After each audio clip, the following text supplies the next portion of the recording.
ನೀವು ನೋಡ್ತಿದ್ದೀರಾ ಅಶ್ವವೇಗ ನ್ಯೂಸ್. ನಾನು ಚಂದನ.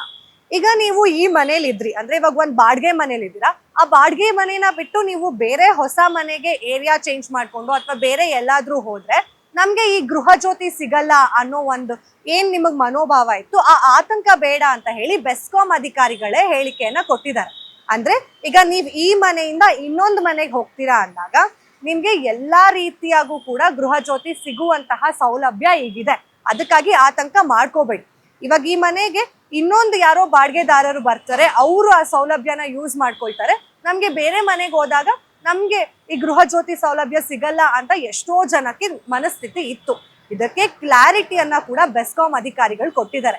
ಇಫ್ ಇನ್ ಕೇಸ್ ನೀವೇನಾದ್ರೂ ಮನೆ ಖಾಲಿ ಮಾಡ್ಕೊಂಡು ಬೇರೆ ಮನೆಗೆ ಹೋಗ್ತಿದ್ದೀರಾ ಅಂತಂದಾಗ ಅಲ್ಲಿಗೆ ನೀವು ಬೆಸ್ಕಾಂ ಅಧಿಕಾರಿಗಳಿಗೆ ವಿಷಯವನ್ನ ತಿಳಿಸ್ಬೇಕು. ಅವರೇ ನಿಮ್ಮ ಮನೆಗೆ ಬಂದು ನೋಂದಣಿ ಮಾಡ್ಕೊಳ್ಳೋದ್ರ ಮುಖಾಂತರ ನಿಮ್ಮ ಆಧಾರ್ ಕಾರ್ಡ್ ಅನ್ನ ಅಥವಾ ನೀವು ಬಾಡಿಗೆ ಕಟ್ತಿರುವಂತಕ್ಕೆ ಏನಾದ್ರೂ ಒಂದು ಪ್ರೂಫ್ ಅನ್ನ ಅಥವಾ ಲೀಸ್ಗೆ ಹಾಕ್ಸ್ಕೊಂಡಿದ್ರೆ ಆ ಅಗ್ರಿಮೆಂಟ್ ಪ್ರೂಫ್ ಅನ್ನ ನೀವು ಬೆಸ್ಕಾಂ ಅಧಿಕಾರಿಗಳಿಗೆ ತೋರಿಸಿದ್ರೆ ಆಗ ಬೆಸ್ಕಾಂ ಅಧಿಕಾರಿಗಳು ಅದನ್ನ ನೋಟ್ ಮಾಡ್ಕೊಂಡು ಹೋಗ್ತಾರೆ. ನೋಟ್ ಮಾಡ್ಕೊಂಡು ಹೋಗೋದ್ರ ಜೊತೆಗೆ ನಿಮ್ಗೆ ಗೃಹ ಜ್ಯೋತಿ ಸೌಲಭ್ಯವನ್ನ ಕೂಡ ಒದಗಿಸ್ಕೊಡ್ತಾರೆ.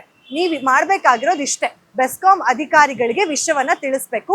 ನಾನು ಇಲ್ಲಿ ಕೊಡ್ತಿರುವಂತಹ ಒಂದು ಸಂಖ್ಯೆಗೆ ನೀವು ಕಾಲ್ ಮಾಡಿದ್ರೆ, ನೀವು ಹೊಸ ಬಾಡಿಗೆದಾರರಾಗಿದ್ರೆ ನಿಮ್ಮ ಮನೆ ಬಾಗಿಲಿಗೆ ಬಂದು ಬೆಸ್ಕಾಂ ಅಧಿಕಾರಿಗಳು ಗೃಹ ಜ್ಯೋತಿ ಫಲಾನುಭವಿಗಳಾಗಿ ಮಾಡ್ತಾರೆ. ಸೊ ಇನ್ನೇನಾದ್ರೂ ನಿಮ್ಗೆ ಆತಂಕ ಇದ್ರೆ ಅದನ್ನೆಲ್ಲ ಬಿಟ್ಟು ಈಗೇನಾದ್ರೂ ನೀವು ಮನೇನ ಚೇಂಜ್ ಮಾಡಿದ್ರೆ ಗೃಹ ಜ್ಯೋತಿ ಬಳಸ್ಕೋಬೇಕು ಅಂತ ಇತ್ತಂದ್ರೆ ನೀವು ಈ ನಂಬರ್ಗೆ ಕಾಂಟ್ಯಾಕ್ಟ್ ಮಾಡ್ಬೋದು. ಸೊ ದಟ್ ನಿಮ್ಗೆ ಬೆಸ್ಕಾಂ ಅಧಿಕಾರಿಗಳು ರೀಚ್ ಔಟ್ ಆಗ್ತಾರೆ. ಮತ್ತಷ್ಟು ಅಪ್ಡೇಟ್ಸ್ ಬೇಕು ಅಂತ ಹೇಳಿದ್ರೆ ಫಾಲೋ ಮಾಡಿ ಅಶ್ವವೇಗ ನ್ಯೂಸ್. ಇದು ಸತ್ಯಾನ್ವೇಷಣದ ಓಟದಲ್ಲಿ.